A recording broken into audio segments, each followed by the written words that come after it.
Agora a gente vai falar sobre emagrecimento saudável. Porque emagrecer nem sempre significa ganhar saúde. Tem que emagrecer de forma saudável, né? E a gente também vai tocar num ponto delicado, que é a relação do emagrecimento saudável com os hormônios. Como ter um corpo saudável conforme o seu biotipo, emagrecer bem. Para entender melhor tudo isso, eu converso via Skype com o endocrinologista Matheus Sanromão. Doutor Matheus, como vai? Vai, Cláudia, quanto tempo? Eu tô muito bem, muito tempo mesmo que a gente não se vê pessoalmente, mas é uma alegria te ver aí mesmo que via Skype, viu? Obrigada pelo seu tempo conosco. Obrigado, sempre um prazer poder falar com você e com os telespectadores.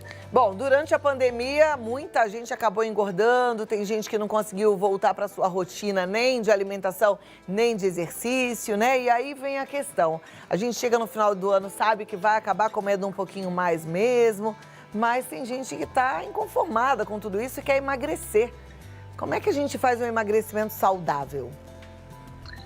Principalmente agora que está chegando o verão, né? Então acho que o pessoal vai querer um pouquinho mais, curtir um pouquinho mais esse calor, nem ficando na piscina de casa, enfim, ou do prédio. Mas agora o fato é a gente ter que correr um pouquinho atrás do que aconteceu com relação a essa pandemia, onde o pessoal saiu totalmente da rotina, seja ela de atividade física ou até de alimentação. O fato da gente ficar em casa, a gente acaba, querendo ou não, abusando um pouquinho mais da alimentação.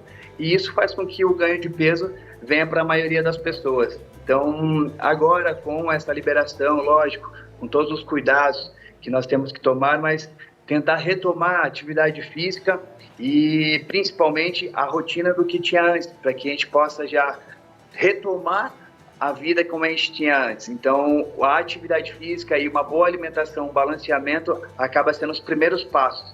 E aí, lógico, com relação à parte dos exames, a parte hormonal principalmente, seria muito interessante a gente realizar, né, os exames de check-up, que a gente indica para todas as pessoas, seja homem, mulheres, crianças ou adultos, pelo menos uma vez por ano fazer os exames de check-up e ver exatamente como está todo o funcionamento do nosso organismo. Foi bom você falar sobre isso, eu me lembrei que eu tenho hipotiroidismo e ele veio, né? Talvez ele viesse de toda forma, mas ele veio justamente num momento de maior tensão, num momento que eu estava assim, vivendo mais ansiedade, mudando de trabalho, enfim. E a pandemia, ela representa também tudo isso, né? Foi um momento de tensão. Pode ter desencadeado aí um desequilíbrio hormonal em muitos dos que estão ouvindo agora, assistindo o nosso programa? Com certeza, Cláudia. A gente sabe que um dos hormônios, né, que a gente pode considerar bastante importante e influenciável nessas alterações do nosso organismo é o cortisol. Ele é um hormônio qual ele está muito relacionado com qualidade de sono, tempo de sono e estresse. E hoje em dia, querendo ou não, infelizmente, a parte do mercado aí, né, muitas lojas fecharam, muitos acabaram ficando desempregados, isso acaba causando uma ansiedade, um estresse, e com isso esse cortisol acaba aumentando seus índices na corrente sanguínea, fazendo com que tenha outras alterações, como por exemplo, na mulher pode ter alteração de ciclo menstrual, pode ter alteração também relacionada, que nem você mesma falou, funcionamento da tireoide. No homem pode causar alteração de índices de testosterona, então ele tem que tomar muito cuidado exatamente para a gente poder corrigi-lo se tiver alterado. Perfeito, então um check-up, pedindo aí para o médico, batendo um papo para ele solicitar os exames hormonais, é isso? Esse seria o primeiro passo?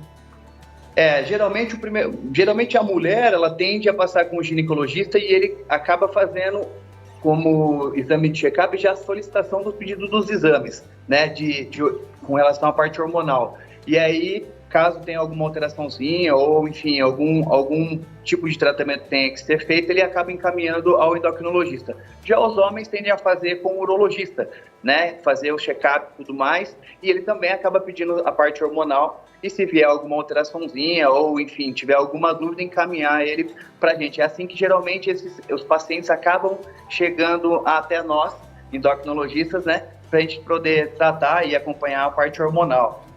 Maravilha. A gente tem por costume, achar que endocrinologista, diferente do nutricionista, é aquele que ajuda a turma a emagrecer com medicamento. Mas a gente também sabe que existem medicamentos que são mais perigosos, né? Alguns foram proibidos. Hoje, o que a endocrinologia tem? Tem alguma novidade? Tem algo que realmente seja efetivo para quem está querendo emagrecer? Não responde agora. Sim. Daqui a 2 minutos eu volto. Vamos continuar aqui com o Dr. Matheus San Romão. Eu deixei a pergunta no ar, né? Tem alguma novidade que as pessoas consigam emagrecer? Assim, como que por um milagre, uma pílula milagrosa, algo do tipo? Olha, Cláudia, milagre a gente sabe que não existe, né? Então, é como eu costumo falar que é como se fosse uma pirâmide, né? E aí a gente tem a parte mais larga da pirâmide na parte de baixo, que é a base, a qual a gente acaba considerando como uma parte da sustentação mais importante, que seria a alimentação. Então, ter uma boa alimentação, sendo logo em seguida atividade física. Então, são duas coisas que dependem bastante do paciente. Não adianta ele procurar um milagre com a gente no consultório. Mas sim, existem alguns medicamentos que a gente pode utilizar associando, né, a essa rotina, que vão facilitar ou vão acelerar o processo de perda de gordura e a pessoa vai conseguir emagrecer com mais rapidez e facilidade. Hoje a gente tem um remédio que foi, um tipo de remédio que foi autorizado pela Anvisa, são os agonistas de SGLT1, que a gente fala, são medicamentos que são utilizados para fazer tratamento do diabetes, porém, com os trabalhos, enfim, os protocolos que foram estudados, viu-se que a gente costuma ter uma perda de peso quando faz a utilização desses medicamentos. Então, hoje ele entra para o protocolo de autorização para os médicos, enfim, endocrinologistas, poderiam utilizá-lo como mais uma munição que a gente possa utilizar aí para fazer a parte do emagrecimento e facilitar. Geralmente eles são injetáveis, né? Então a gente costuma utilizar ele como se fosse insulina ou GH, então a gente faz o uso dele subcutâneo e ele pode ser de uso diário ou de uso semanal, dependendo de qual é o protocolo que a gente vai passar para o paciente. Tá joia. E tudo isso feito com segurança, né, doutor? Com certeza. Cláudia, todo tratamento exige um acompanhamento, seja ele do profissional médico, parte de endocrinologia, então ver as taxas hormonais, os exames, seja ele a parte do nutricionista, relacionado à parte da alimentação, ou o educador físico que vai fazer com que tenha todo o controle sobre os exercícios que vão ser praticados. Então, eu costumo dizer que é um tratamento multidisciplinar, não depende só de um profissional ou de outro, e sim de um conjunto. Inclusive do paciente, né? Agora a gente tem perguntas, eu vou colocar na tela e vamos lá para ajudar os nossos telespectadores. A primeira diz, tenho muita dificuldade em emagrecer. Às vezes emagreço super rápido e depois para. Tem alguma forma de acelerar o resultado do regime? Quando a gente fala em regime, é uma palavra que acho que é uma palavra que assusta bastante, porque a gente fala regime e a pessoa pensa que tem que comer pouco. Muitas vezes, o fato de a gente seguir uma dieta não necessariamente precisa comer pouco, ou seja, passar fome, né? Então, às vezes a gente pode trabalhar com alimentos que são mais volumosos, que a gente fala, porém menos calóricos. Então, a gente chama de dieta volumétrica, a qual a pessoa vai ter mais saciedade, porém ela vai estar ingerindo menos calorias. Então, a gente tem que ver principalmente como é que está a rotina dessa pessoa, quantas refeições ela faz por dia, o que ela anda comendo, se ela está fazendo exercício físico, se ela já trata alguma patologia prévia. Tudo isso vai influenciar no nosso tratamento e no nosso acompanhamento. Tá joia. Próxima pergunta, vamos lá para a tela. Na academia me falaram que não posso ficar comendo muita soja, pois é isso que não me deixa emagrecer. E aqui em casa comemos muita soja e grão de bico. É verdade? Soja e grão de bico dificulta o emagrecimento, doutor? Olha, Cláudia, com relação ao grão de bico, nada comprovado, não tem nenhum trabalho que comprove que dificulte o emagrecimento ou que ele possa ter alguma alteração. Porém, a soja, ela é um alimento que nós consideramos como estrogênico. O que seria isso?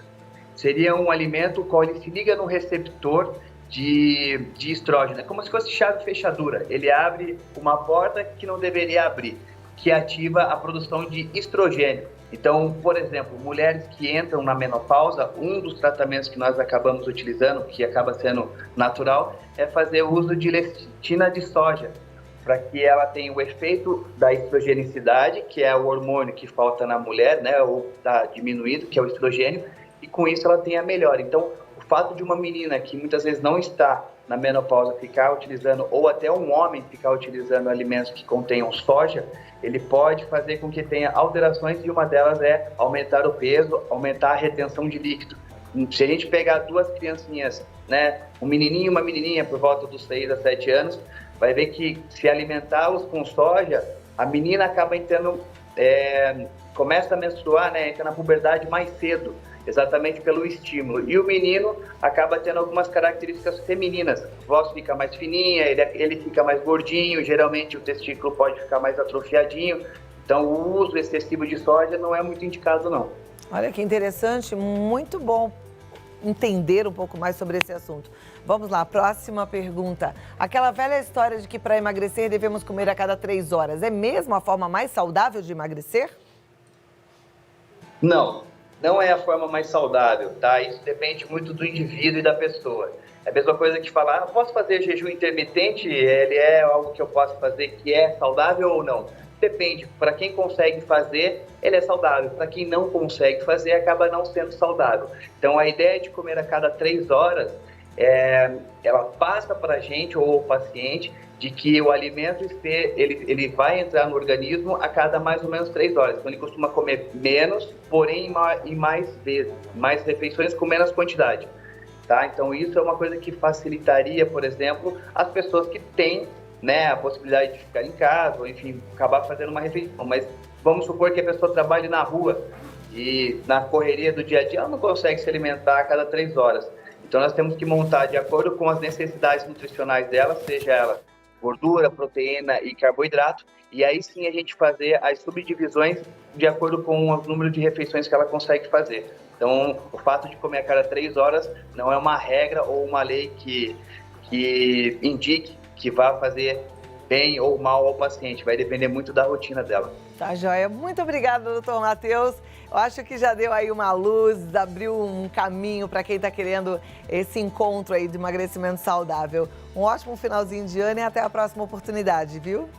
Igualmente, Cláudia. Fica com Deus. Um beijão. Obrigada. Doutor Matheus, ele está no drmateusanromão.com.br ou no Instagram, drmateus com TH, Matheus Sanromão, com 2 S, tá? Tá escrito aí no vídeo, né? Matheus Sanromão. Se quiser marcar um bate-papo, no 11 9 8778 4309.